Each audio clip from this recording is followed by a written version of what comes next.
Hello and welcome along to Susty Talk, Edie's latest video interview series designed to keep us all feeling connected throughout lockdown and beyond. And I'm delighted to have Kristina on from MasterCard for us today, all the way from New York. I feel like this series has been a great opportunity to talk to people that we don't usually talk to just because of distance.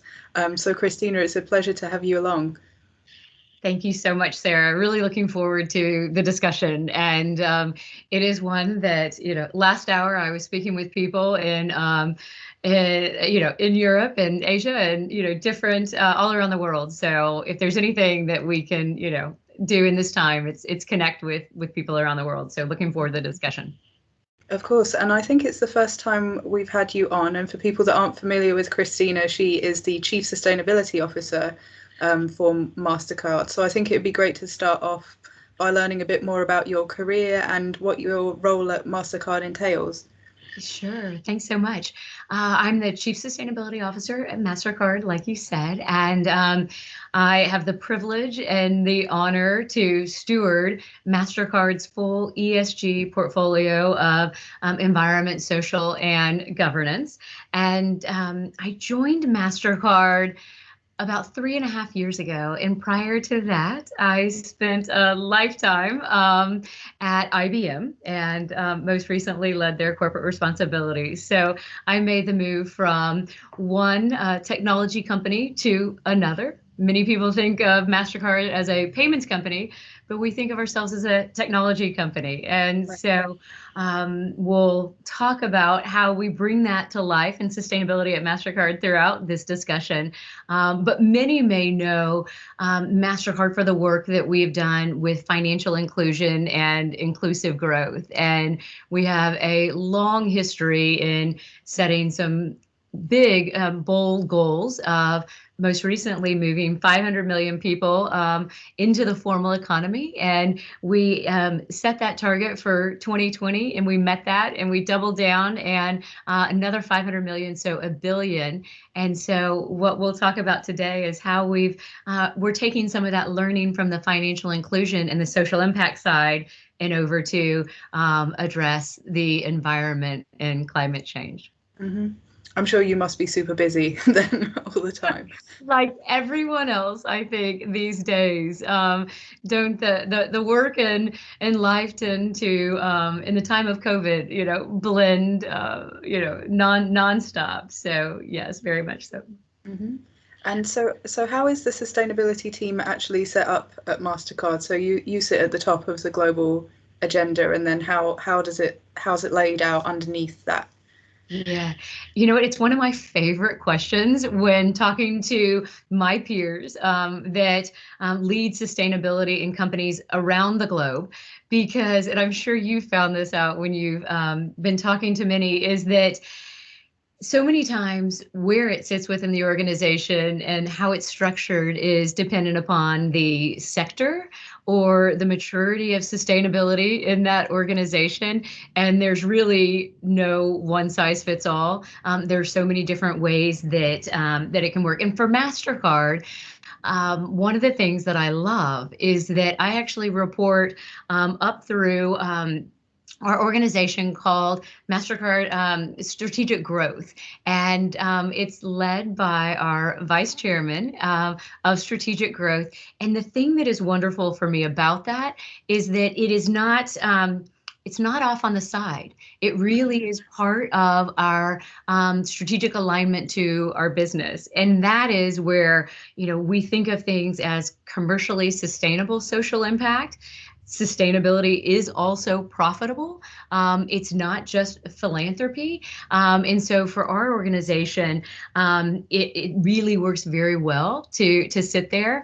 But what you probably, many others have shared is oftentimes sustainability teams aren't huge, and I don't think that they actually should be, because it's most effective when the people that we integrate and we work with throughout the business, I think, are within those different areas of of the organization, and therefore they're able to drive those agendas. So it's really important for us that I have a cross-functional working group across MasterCard that helps us drive this full sustainability agenda. And with that, it enables us to really bring to bear not just our financial resources, but also our talent and our technology and our solution and our innovation.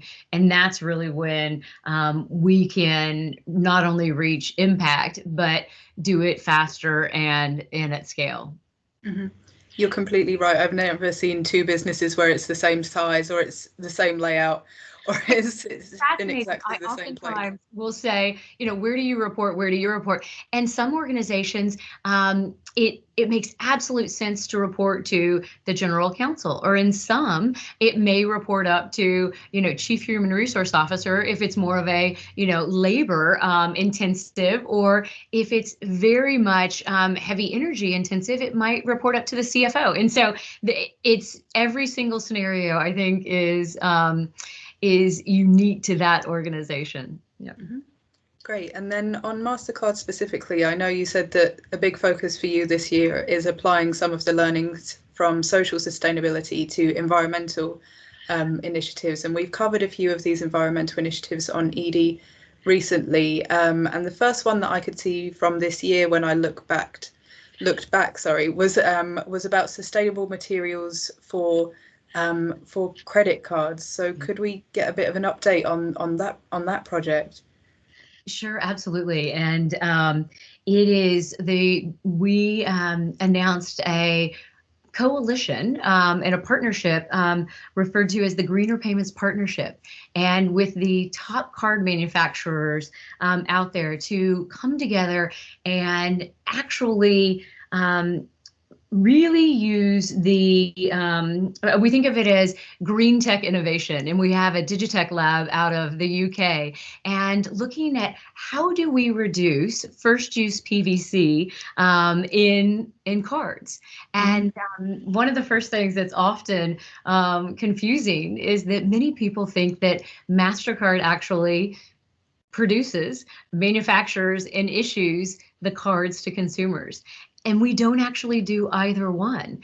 However, we are in the business of processing transactions through these. And so what we know is that we call it the network effect. And there is, if we think about our network, that we actually issue cards through issuers in the banks, and on to nearly 3 billion cardholders out there. And so if this card actually is plastic, while I think one of the figures that I had seen is that the plastic from cards might amount to 0.0015% of plastic in oceans or landfill. That does not matter, because we all have to do our part, and we actually have a unique capability to work with the card manufacturers. And we actually announced, I think, 28 different card types of different source material, whether it's ocean plastics or bio-sourced or different. And so there are I think 60 different financial institutions right now which are offering these type of cards to consumers. And so what we know is, if we can begin to educate not only our network, but consumers, and empower them, then that equals action. And so that's a role that we can play in this process. And what we ultimately want to do is help enable so that these alternative source materials to plastic are the default and not the exception. And when we start to play that role, we know that every company out there is being challenged by their stakeholders, whether it's investors or their own employees or the consumers or customers, to what are they doing for the planet. So this is one option, one solution that we can help provide to our partners to provide to their consumers, and ultimately help this full ecosystem and in the value chain. And so we also think of our role as a as a technology and a payments company is that full life cycle of the card. And so it's from the what the card is created from to what someone can do when with the use of the card, and how we can actually play that role. Great. And you spoke there about the network effect, which I think is a really interesting phase, not one that I've heard, but it's clear that the network effect is also present in probably the other biggest sustainability initiatives that I've covered from MasterCard this year, and that is the Priceless Planet Coalition, a tree planting scheme aiming for 100 million trees by 2025. It would be great to hear about the process behind developing and launching that, and partnering with banks and other businesses to deliver that. Yeah, so I'll touch just for a second on how we arrived at maybe the network effect when we think about environment and climate change and the planet. MasterCard, just like every company out there, first and foremost needed to look at our own environmental footprint. And due to the nature of our business, since we aren't a manufacturing, we're not an extractives company, we don't have a huge negative impact on the planet due to our operations. They're really inherently pretty clean and pretty green. However, we know we had to look, and we had to do what we could. We originally set our science-based targets to reduce our greenhouse gas emissions by 2 degrees. And this year we increased that with the new guidance of 1.5. So that's on reducing our emissions. We increased our commitment on renewable energy and have signed on to RE100. And then we also know that addressing the risk of climate change to our business, as well as being transparent, we have taken on the recommendations of the Task Force on Climate Related Financial Disclosures, TCFD. And so those are things within our own environment, but we could do everything there, and we're not going to make a dent on climate change.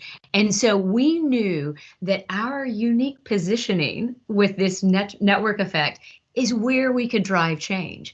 And so if you think about that idea of 3 billion cardholders out there, we actually have an opportunity to play a really important role in educating, inspiring, enabling, and empowering them to take action and accountability for their own impact, and therefore become part of this solution. Because what we can't do is, this can't just be countries and companies, but we need to bring consumers and individuals into the fold with us. And so that's where we came up earlier this year, and we announced the Priceless Planet Coalition, because we looked at what could we do. Now, consumers are not necessarily interested in greenhouse gas emissions and reducing carbon, but something that is very tangible and something that they can relate to their day-to-day behavior. Something like planting a tree is easily, I think, identified with consumers to their action. And so we also know from the science that restoration of forests is one of the most efficient ways and best ways to help address climate change. So when we thought about that, we thought, let's build upon the bold goals and the progress we've made with financial inclusion, and let's see if we can pull our partners in with us to actually make real change at scale. Because as I mentioned earlier,